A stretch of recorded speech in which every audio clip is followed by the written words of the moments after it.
Hi, my name is Alex Woods. This is my 2003 Toyota 4Runner that I've owned since 2012. This has been through many iterations over the years, from Bilsteins to Icons to rear long travel to what I have now, which is, in my opinion, the ultimate setup for this platform. I'm running a Marlin Crawler RCLT HD in the front, plus 2.75 with Radflow coilovers, Radflow bump stops. And then I'm running a custom 3-link with a Dana 60 in the rear, also with Radflow coilovers. And I absolutely love this thing. It handles the rocks, it handles the desert, it can take the whole family camping. I can cruise 80 on the highway, uphill, no problem, no shaking, no wandering. It really just is the best that this vehicle has ever been. And I've put a lot of miles on it, so I know. You know, when people put front long travel on their IFS trucks, you know, usually they do it for more travel, and they do it so they can handle the faster stuff better. This kit handles the faster stuff as good as any of those kits on the market, but gives you the extra clearance for the rocks, which is really what I love doing. I do love the desert and going fast and hitting whoops, but the rocks is where I belong. This situation right here where we parked is one of the big underrated features of long travel, and that's the added stability you get from the track width. So I parked here and Mike was pushing on one side. I have a front tire in the air over here, and this truck is very stable. And I can feel that when I'm in the driver's seat, where it doesn't feel tippy. I can feel that there's a tire in the air, but I never feel like I'm gonna tip over. All right, so the only thing I gotta warn you about is that your plastic fenders are gonna have to go. You're gonna have to cut these things, and then you're just gonna have to keep cutting because of how much up travel is built into this setup. So I did the more complicated install where you cut the factory bump stop out, and I put in a Radflow 2-inch stroke bump stop and absolutely maximized the up travel out of the shock cycle. And I thought that I was clear, but I am hitting this fender here. And the up travel is really underrated, especially with IFS, because you want this front end working as much as possible. The rear solid axle is going to do its thing and it's going to flex, but you know, the IFS, you know, in a factory setup, it's almost hard to get it to participate, especially when you're off camber or in a rocky situation. So I was surprised to see this when I parked here, that I'm still touching that fender. I got to cut a little more out of it. Oh, for armor, I've got front and rear bumpers and sliders that I built in my garage.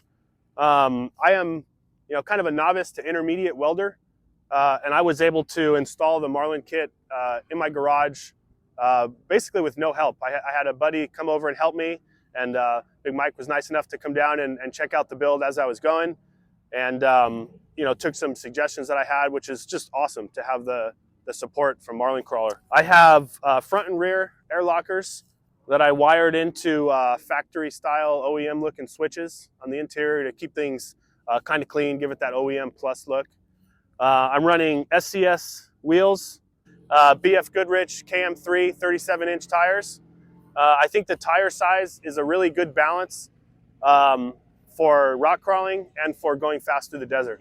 I want to run bigger tires, I'm not going to lie, but I always start thinking about going fast and the extra strain that the bigger tires will put on the driveline. And I think for what I do with the truck, which is desert, rock crawling, and a lot of road miles, I think the 37s are a good balance. I've got some cheap Amazon fog lights in here. I have some rigid dualies over here. Those are the only nice lights that I have. I got them used for a decent price. I just can't bring myself to spend big money on lights, and I don't know why, because I have no problem spending money in other places. I have a Gobi rack that I've had for years. I do like that. I have 2 kids, and when we go out, you know, it's everything that I need goes up there for the most part. So my rear setup was my baby. It took me months to build. It's a custom 3-link with 12-inch Radflow coilovers. I had originally ordered a kit for this, but it didn't pan out. Which, you know, kind of worked out because it forced me to do the research, and I ended up ordering brackets from Artec, from Ballistic, from WFO, and just kind of pieced together my own kit. I paired that with a East Coast Gear Supply Dana 60 hybrid axle, that they do sell as a bolt-in, but I got mine bare because I was going to be welding on my own bracketry.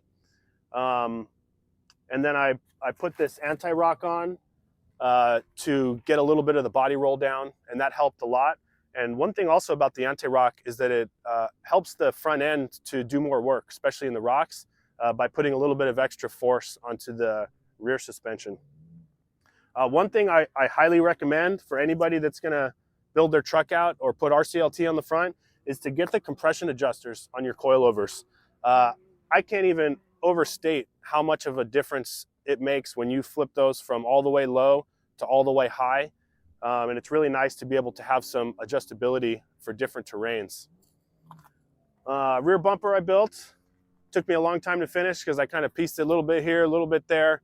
I would get it to a place where I could wheel it, and then I'd wheel it for a couple months, and then I would get back into working on it. So it took me a while to build the rear and to do all the RCLT stuff in the front. The truck was down for about 4 or 5 months. And that was about as much as I could stand not being able to wheel for. So once I got it back and running, my first bumper that I did the doozy with Mike with was just this lower bar. And it was just to protect the body on the doozy, and it did its job. And then I added this outer tube, and then this and the swing out. I really don't like the swing out, but I need the cargo space. Okay, so as I said before, I took the more complicated route with the install, and I cut the factory bump stop out, and I'm running 37-inch tires. So if you do that, this shows a little bit of what you have to cut. I did not have to touch my body mount, and I did not have to touch the firewall with the tubbing, but I did have to do a fair amount of clearancing to this upper fender well area, especially in the front. So I took the time to do that to make sure that I have no rubbing. And even after all the work I did, on a hard impact, I still rub right up here in the middle. You can see this little wear spot. I just don't want to go back in there quite yet. One of these days, if I ever go to bigger tires, I'll probably just do new inner fenders altogether. And honestly, that might have been the easier route because I hate welding sheet metal. But if you're going to spend the money on this kit and you want the full benefit of this kit, I highly recommend cutting that factory bump stop out, get rid of that thing, get your up travel in, and just tub. It took me a few days, and it's done. And now I can, put it in situations where I'm turned hard lock, stuffed all the way, and I have no rubbing. The only time it rubs is if I have a hard G out and the body mounts compress. So that was a mistake I made, is when I tubbed everything and clearanced everything, I did not account for the body mounts compressing, and I think that's where my mistake was. So I left a little more than a 1/4 inch, 3/8 all around. I recommend leaving 3/4 of an inch just to be safe when you do the tub, and that'll make sure that you don't have any problems down the road. Also, my body mounts are shot. This is 250,000 miles on this truck. Probably time to replace those bad boys. So the next thing I have is I'm going to be doing some work on the drivetrain. I have a FJ Cruiser transfer case and a taco box that have been sitting in my garage for a couple months, and I am very anxious to get going on that. I was going to do the install before KOH, but I don't want to be rushed. I want to take my time and do it. I'm not willing to sacrifice a cup holder for a shifter. I need those cup holders, so I want to take my time and do it right. I know I'm going to have to do some sheet metal work to get the shifters where I want them, but I'm going to do that. After wheeling with Mike and seeing how much of a difference that low gearing makes, I had to have it. So that's next for me. So I'll have the factory 2.7 from the FJ case, and also with a manual shift, so no more electronic actuator. And then I'll have the 4.7 gear in the taco box, and then I'll have both. And I'm going to twin stick the FJ case so that if I want to have two low, I'll also have two low. I asked some people online why they would do that, and their responses are basically you could disengage 4-wheel drive while you're in low, pivot around an obstacle, and then throw it back into 4, all without taking out a low. So having that extra maneuverability was worth it for me. And also the twin stick in the FJ case will allow just a forward back throw. It'll make it a little bit easier to package the shifters inside the cab. So I'm very much looking forward to that. Also got to do some general maintenance on it. I do want to rebuild my skid plates out of some thicker material. These RCIs I've had for years, and they've held up pretty good. But the last couple times I've taken them off, they're so bent, and it's very, very difficult to straighten those things once they're bent. I was able to put one of them in a 50-ton press at work, and we had to bend it about 2 inches past straight to get it to spring back to straight. So, you know, maybe some 1/4-inch skid plates, or at least gusseting these with angle iron. And that's pretty much it. And then next year, after the taco box and all that, I'm gonna put a 14-inch stroke rear coilover in. I had ordered those Radflows, the 12-inch coilovers for the kit that I ordered. I ended up doing things a little bit different from that kit, and I got about halfway through the rear build and realized that I could easily be running a 14 and still keep the lower shock mount above the bottom of the axle. So that's down the road. That's not an urgent thing for me. I guess I'll work a little overtime and do it when I can. On Instagram, I'm Lost in the Woods, T4R, and I am geologist on Tacoma World and T4R and Toyota 120. So I haven't been posting as much on the forums. I kind of need to catch up on that.